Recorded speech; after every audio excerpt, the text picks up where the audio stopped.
Burke Museum stands on the lands of the Coast Salish peoples, whose ancestors resided here since time immemorial. Many Indigenous peoples thrive in this place, alive and strong.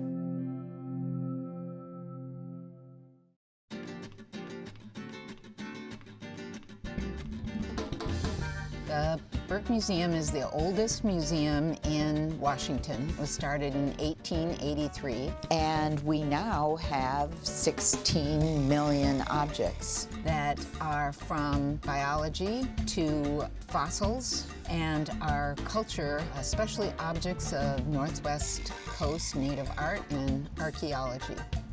The true goal of this building was to provide people access to what they couldn't see in the old building.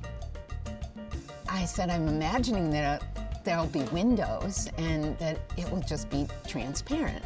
I want to give the experience of a behind-the-scenes tour to every person in the museum.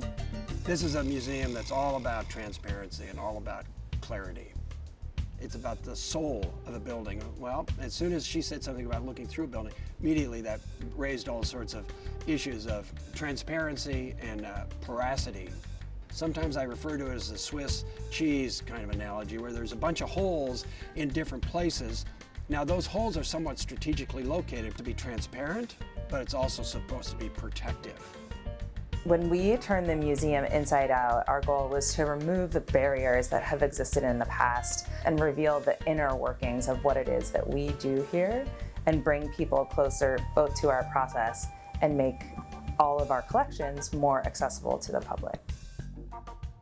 We have had a tradition here at the Burke of involving communities who are the descendants of the people who made the objects that are in our culture collection. We're very fortunate to have Polly Olson, who is our tribal liaison, who went to the Native American communities and to various Pacific Island communities and said, how can I help you and how can you help us do this correctly?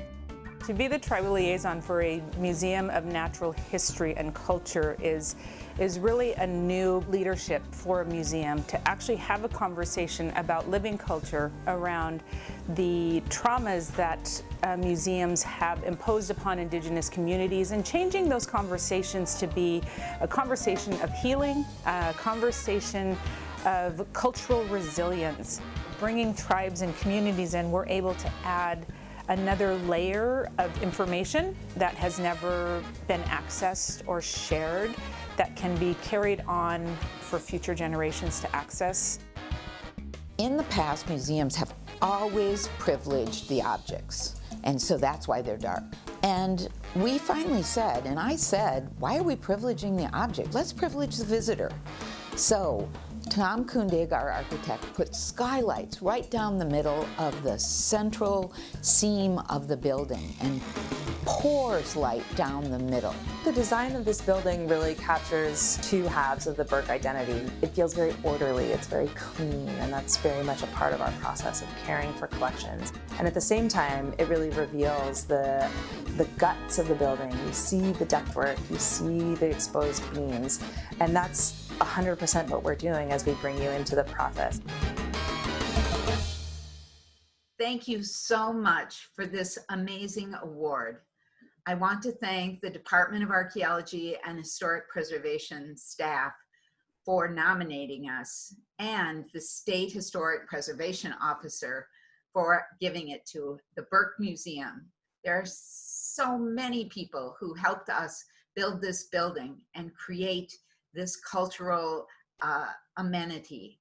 I want to thank especially the staff and the leadership team who stayed with the project throughout the whole thing, our wonderful Burke Museum Association board who helped raise the money and to advocate for us across the state and the community, our Native American Advisory Board who helped us build this building in the right way, and the wonderful legislators who supported us, and our members who cared about this, their natural world and their cultural world, and wanted this museum.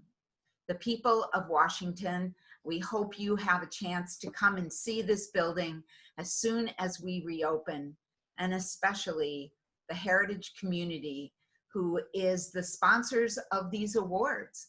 Thank you so much.